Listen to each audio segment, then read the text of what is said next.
Hello. So today we'll be discussing the problems surrounding the idea of increasing food production around the globe. So the main problem when it comes to the idea of increasing food production is that although the potential for increasing food production exists, the excess food is almost never distributed where it's needed, because oftentimes it's rich countries that end up with the surplus. Cash cropping is one of the factors that lead to this.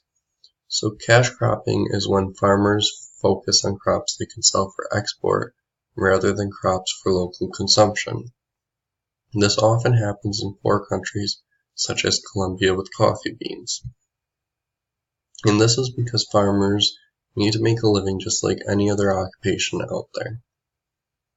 And if you take a look at figure 925 in your text on page 360, you can see that illicit drugs are also considered cash crops and grown in poorer countries around the world.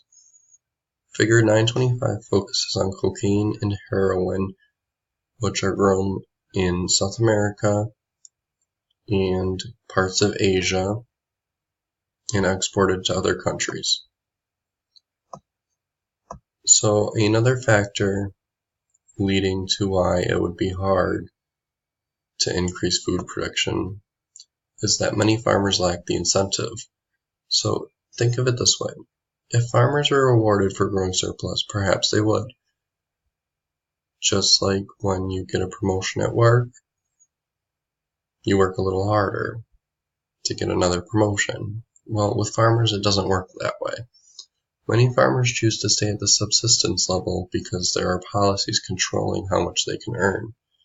And these policies, which include price controls, export tax, import tax, and exchange rate manipulation, keep them in the bracket.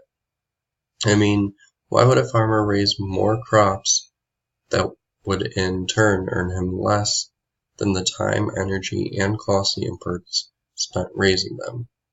It just doesn't make sense. Systems of land ownership can discourage production as well, because in many cases farmers actually rent the land that they're farming rather than owning it themselves. And what does it mean when we talk about rich countries subsidizing production and export of food?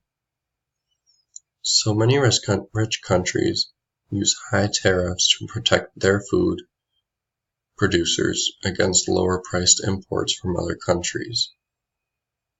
This causes inflated prices, which result in indirect subsidies to farmers in rich countries, which basically means that farmers in rich countries are already making more than farmers in lower countries, just because of the tariffs that the government places on other countries'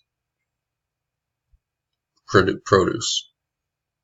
And these subsidies distort agriculture around the world, and it actually encourages surplus where it's not needed, which is a big problem when it comes to why increasing food production doesn't work. And it leaves poor countries sitting on the back burner yet again, like they do with most things. So I have some questions for you guys. Question 1 comes right from the text. I want you to give me 3 examples of cash crops that Senegal raises, according to the textbook. And it's really easy to find. It's in chapter 9. And question 2 is also from the text. So, which South American countries produce illicit drugs according to figure 925 in the text? Question 3. What is the textbook definition of a tariff and a cash crop? Question 4 is going to take a little more digging than the first 3. So, how can systems of land ownership discourage production? I know I touched on that a little bit in the previous slides, but I want other examples, people, not just the ones I gave you. And I look forward to hearing what you have to say.